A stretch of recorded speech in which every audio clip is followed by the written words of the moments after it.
In this lesson, we will talk about the important points regarding lists and their relevant use cases.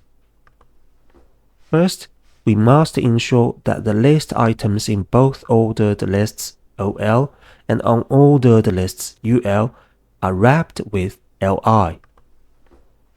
You should not write, for example, 3 LI elements and then suddenly add an A tag below it, such as sell on Amazon. This would create an unordered child element in the ordered list, which is inconsistent. This is not the right way to do it. If you want to add a link, like here, sell on Amazon at the end of the list, this is how you should do it. Write the LI normally and then place the A tag as a child inside it.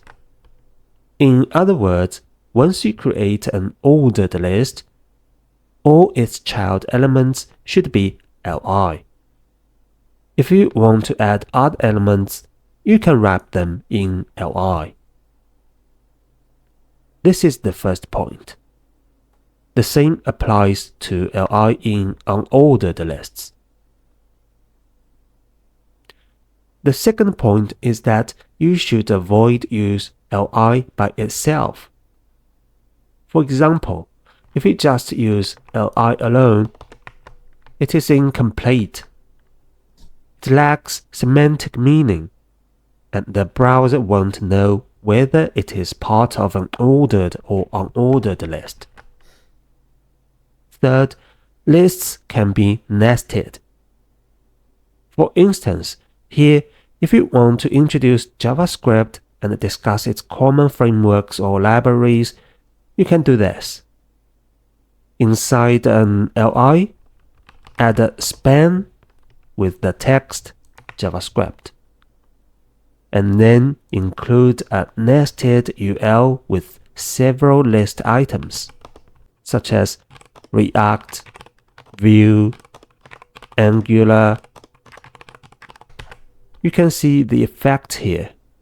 The nested list is intended, and the bullets are different. Solid circles for the parent items, and hollow circles for the nested items. Can it be nested further? Yes, it can. For example, if you want to further explain React, you can wrap it in a span and add another nested list with items such as Next.js, Remix, and Gatsby. This time, the bullets turn into solid square dots. So you can keep nesting lists like this. The fourth point is about description lists. A term in a description list can have multiple descriptions. For example, here the term watch codecs videos regularly can have multiple descriptions, such as watch the course video first and consolidate your memory with notes. In the browser, we will see that one term can have multiple descriptions beneath it. Now, let's take a look at some use cases for lists. Let's check some famous websites. First one, ordered lists. Ordered lists emphasize the order of the list items. For example, on the Stack Overflow 2024 developer survey page, there is a survey index section. Does it have an order? Absolutely. It has a numbered items here. If we inspect the elements with F12, you'll see that they used an OL tag, which is indeed an ordered list. Furthermore, there are nested ordered lists inside it. Next, If you scroll up, you'll see the top navigation, which is also an ordered list. Inside it, there are li elements wrapped around hyperlinks. This is the structure we discussed earlier.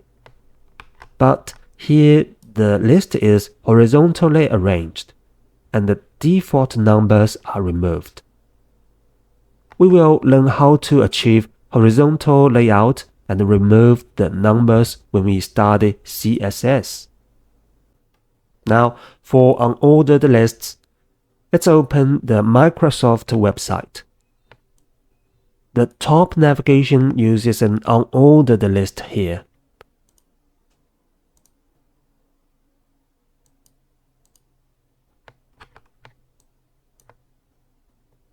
If we inspect it, you'll see that it also wraps hyperlinks inside li elements.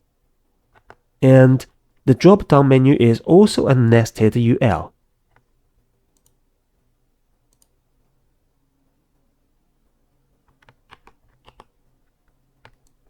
Finally, let's look at description lists. On the MDN website,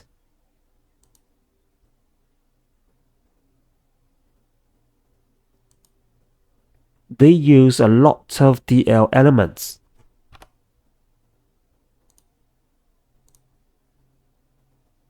The terms are wrapped in DT and the descriptions in DD. Notice that the terms DT here also contain hyperlinks. Okay, let me summarize this and the last lesson. 1. There are 3 types of lists: ordered lists, OL, LI, unordered lists, UL, LI, and description lists, DL, DT, DD. 2. Some important notes. If a list item contains other elements, such as an A tag, it should be wrapped in a list item element, LI in ordered or unordered lists, and DT or DD in description lists. Don't use LI, DT, or DD by themselves. They need to be used with a list type element like OL, UL, or DL. Lists can be nested. In description lists, one DT can have multiple DD elements. Okay, that's all for this lesson. Thank you for watching. See you next time.